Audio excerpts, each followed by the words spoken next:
Hai teman-teman di seluruh Nusantara. Pada kesempatan kali ini saya akan melakukan perbaikan kulkas 2 pintu. Yang mana untuk kerusakan kulkas ini di bagian ruang freezer bisa kita lihat di sini. Oke, untuk proses pembekuannya tidak terbentuk dengan sempurna ya. Jadi di sini tidak bisa membekukan bahan-bahan yang ada. Untuk pengaturan suhu di sini kondisinya normal saja, tidak ada masalah. Namun kondisi freezer di sini tidak bisa membekukan bahan-bahan yang ada di ruang ini. Oke, bisa kita lihat di bagian belakang. Di sini terdapat penggumpalan es yang tebal di bagian belakang cupnya ini. Ini menandakan bahwa terjadi pengeblokan ya pada bagian evaporatornya. Selanjutnya kita coba cek di ruang refrigerator. Oke, di ruang refrigerator saya coba raba di rak-raknya ini. Di sini nampak tidak terasa dingin.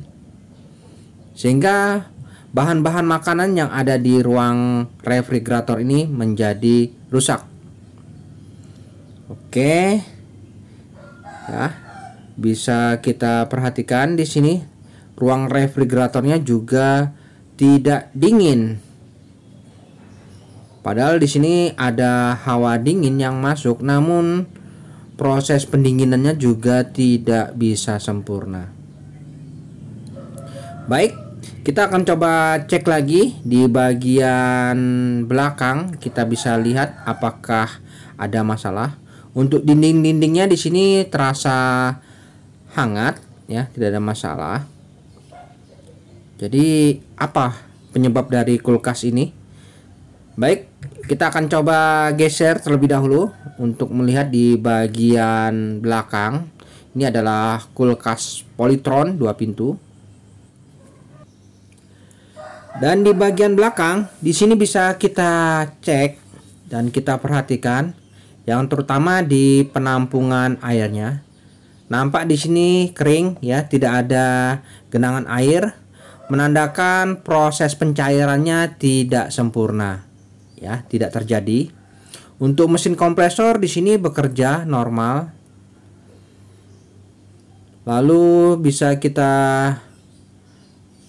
lihat lagi untuk data-data dari kulkas ini, yaitu model PR21 series dengan arus 1,1 ampere ya, menggunakan refrigeran R134. Untuk diagram kelistrikannya di sini menggunakan sistem timer 13. Oke, jadi kita bisa tahu sudah ya untuk spesifikasi kelistrikannya dan tipenya, yaitu PRG21 LTR. Nah, di sini kita bisa lihat untuk mesin kompresor yang digunakan di sini menggunakan GFF 57AA AL yang kategori adalah 1/5 PK. Oke, untuk mesin kompresornya cukup mumpuni untuk kulkas 2 pintu. Selanjutnya langsung saja kita cek di bagian timer. Nah, di bagian timer ini di bagian belakang tentunya bisa kita cek terlebih dahulu kinerja dari timer ini apakah berfungsi dengan baik. Ya, di sini saya coba cek untuk timernya. Yang pasti kita coba intip ya di bagian jendela pada timer ini, apakah timer ini berfungsi dengan cara kita intip. Di sini harus nampak berputar pada gear bagian dalamnya ini. Oke, saya perjelas ya nanti. Nah, ini terlihat di sini bahwa gearnya berputar ya di dalam jendela ini, nampak tuh. Oke ya, jelas ya. Jadi untuk gearnya berputar menandakan timer ini berfungsi. Selanjutnya kita coba putar posisi sesuai arah panah ke posisi defrost. Nah, ini ya. sampai terdengar bunyi klik. Oke, mesin kompresor off. Jadi ini proses pencairan pada posisi ini. Oke, di saat proses pencairan ini pastikan mesin kompresor off dan bisa kita intip lagi di gearnya apakah berputar. Oke, di sini gearnya berputar, menandakan ada sistem yang kurang sempurna. Dan untuk mengetahui hal tersebut, di sini kebetulan menggunakan 4 soket. Di bagian soket 1 dan 2 ini coba saya lepas terlebih dahulu. Namun pastikan ya, diingat baik-baik letak soketnya ini, jangan sampai salah ya. Jadi pastikan kabel warna merah ini di pin nomor 2, sedangkan kabel hijau di pin nomor 1 ya, jangan sampai terbalik nanti. Oke, selanjutnya saya coba siapkan multitester dengan skala ohm. Di sini saya coba arahkan ke skala kilo ohm ya. Oke, selanjutnya saya coba ukur di kabel merah dan kabel hijau nih, apakah ada nilai hambatan. Di sini menunjukkan tidak ada nilai hambatan, berarti tidak ada hubungan ya. Oke, di sini sudah jelas bahwa untuk kinerja dari bimetal defrost itu tidak berfungsi dengan baik. Jadi kesimpulannya untuk timer mantap ya, tidak perlu kita ragukan lagi. Jadi kita tidak perlu mengganti timernya. Dan komponen yang saya curigai rusak dan saya akan coba cek, yaitu di bagian ruang freezer. Di situ ada yang namanya bimetal defrost. Namun untuk membuka itu kita coba keluarkan dulu bahan-bahan yang ada ini. Dan setelah kosong, di sini ada salju yang cukup banyak ya di bagian dinding belakang pada ruang freezer. Dan kita harus lakukan pembongkaran kap depannya ini. Di sini ada skrup yang harus kita lepas terlebih dahulu. Oke. Jadi kita akan coba buka kap dan kita lihat apa yang terjadi di balik kap ruang freezer ini. Untuk melakukan pembongkaran kap ini kita coba tarik perlahan-lahan ya, sehingga untuk kapnya ini bisa terlepas ya. Lakukan proses pelepasan ini secara hati-hati. Oke, setelah kap bagian depan terbuka dan bisa kita lihat bahwa di bagian ruang freezer ini terdapat banyak sekali butiran salju, menandakan bahwa proses pencairannya tidak berjalan dengan sempurna. Untuk kinerja fan tidak ada masalah ini. Selanjutnya kita masuk lagi lebih dalam, kita coba intip dan ternyata memang benar ya, banyak sekali gumpalan es yang menutupi pipa evaporatornya. Nah seperti ini ya, jadi sangat banyak sekali gumpalan es yang mengganggu sirkulasi udara sehingga ruang freezer ini menjadi tidak dingin. Baik, selanjutnya di sini ada salju yang harus kita cairkan terlebih dahulu untuk melepas bimetal defrost yang kita anggap rusak. Oke, saya coba cairkan sebagian saljunya ini. Nah, nanti supaya kita bisa melepas dan mengganti bimetal defrost yang saya anggap rusak. Nah, ini adalah bimetal defrostnya, diletakkan di sini ya. Oke, ini yang namanya bimetal depros ya. Dan ini memang sering sekali mengalami kerusakan. Jadi kita akan coba mulai lakukan perbaikan. Di sini ada soket fan. Kita lepas dulu ya, karena ini cukup mengganggu untuk kap bagian depan. Dan setelah terbuka lebar seperti ini, di sini kita coba cairkan lagi salju-salju yang ada yang menggumpal. Nah, ini jadi cara kerjanya tidak boleh ya terjadi gumpalan salju yang cukup tebal di bagian evaporator ini. Jadi setelah itu kita akan coba langsung lakukan pergantian bimetal depros. Saya siapkan dulu. Nah, ini bimetal depros yang baru sudah saya siapkan. Dan rencananya saya langsung saja lakukan pergantian karena bimetal depros ini sangat rentan sekali mengalami kerusakan. Dan sebelum melakukan pergantian, di sini untuk setrumnya kita cabut dulu. Oke, pastikan sudah tidak ada aliran setrum pada unit kulkas. Sudah kita matikan, kita cabut. Dan selanjutnya di sini kita akan mulai melakukan proses pergantian bimetal depros. Ya, di sini tinggal kita potong saja kabelnya ini yang lama.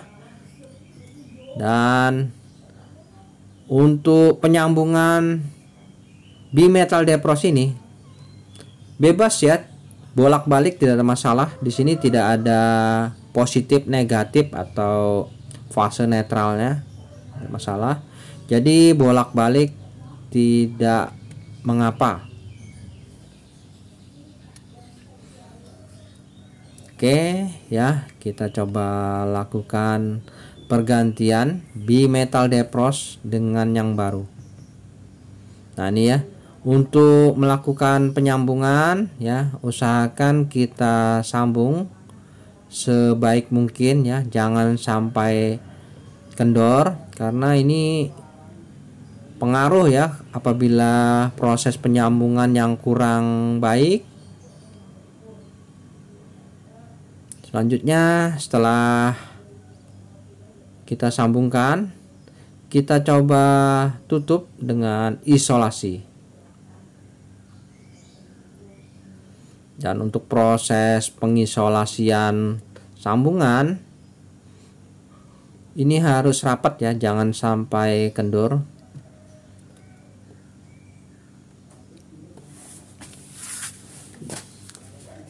Dan untuk proses penyambungannya juga tidak masalah bolak-balik ya, bebas saja ini. Nah, selanjutnya kita sambungkan lagi kabel satunya.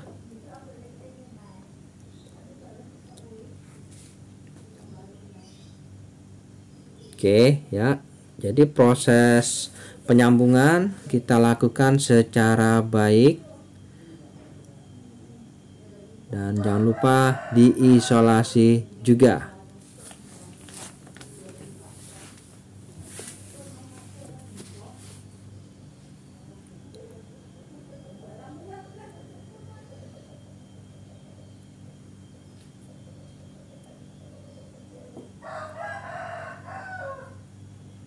Oke, untuk proses pengisolasian sudah selesai. Nah, ini adalah bimetal depros yang lama yang saya anggap rusak. Sudah saya ganti dengan bimetal depros yang baru. Untuk peletakan bimetal depros kita letakkan pada posisi semula. Di sini saya coba siapkan pengikatnya agar posisi bimetal depros ini tidak bergerak ke kanan ke kiri atau lepas dari posisinya. Di sini kita coba rapikan. Untuk pengkabelannya bisa kita rapikan juga. Bisa kita selipkan di bagian yang tidak mengganggu nanti pada saat kita lakukan penutupan cupnya ini.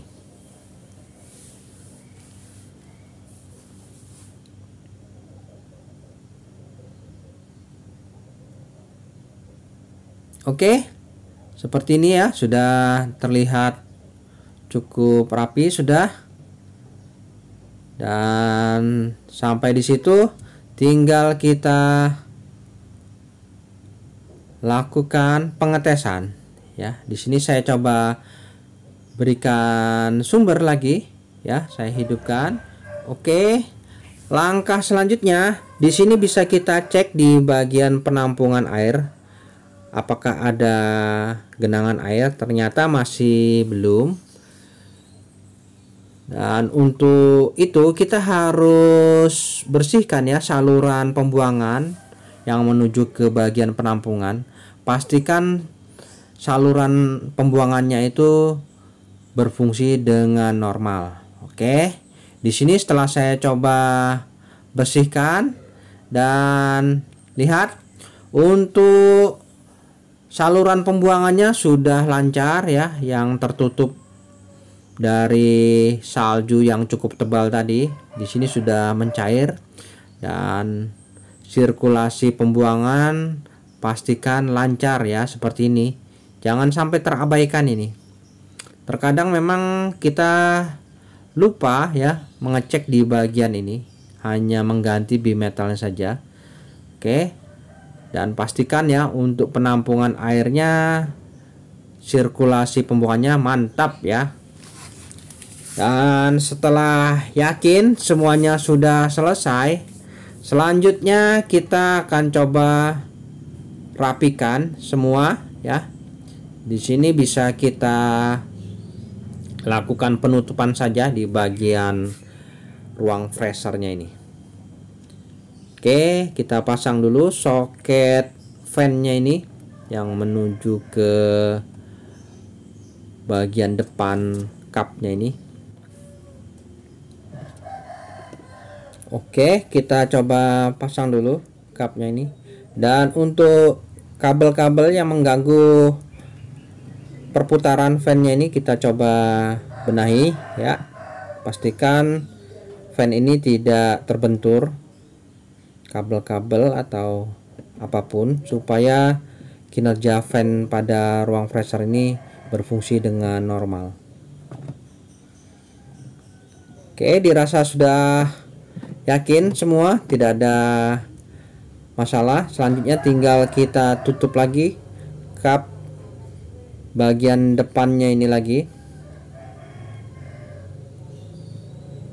Dan selanjutnya tinggal kita skrup saja ya setelah terpasang. Untuk aksesorisnya kita juga pasang kembali. Oke, setelah terpasang semua lengkap, dan kita coba beralih lagi ke bagian belakang, yang mana nanti kita akan coba aktifkan fungsi timernya ini. Dan untuk penampungan air di sini sudah tidak ada masalah ya, saluran pembuangannya lancar ya. Di sini bisa kita lakukan penyekrupan pada bak penampungannya ini. Dan untuk timer di sini kita bisa putar ke posisi running kompresor. Nah, ini kita putar berlawanan arah jarum jam. Oke. Sekarang mesin kompresor sudah aktif ini ya, bekerja mantap. Jadi kita tinggal merapikan saja ya. Karena yang pasti untuk sistem kelistrikannya tidak ada masalah, dan kita sudah lakukan pergantian pada bimetal deprosnya, dan kita pastikan sirkulasi pembuangan air juga lancar. Dan yang pasti kita merasa yakin bahwa kinerja dan fungsi dari kulkas ini akan sempurna. Oke, setelah kita rapikan di sini semua mantap, Dan kita coba raba dinding-dindingnya, ini sudah mulai terasa hangat.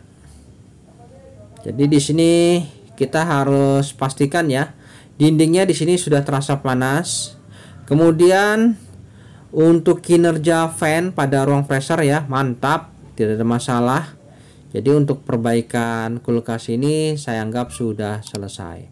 Baik teman-teman, sampai di sini dulu perjumpaan video saya, dan kita akan ketemu lagi pada video saya selanjutnya. Sampai jumpa.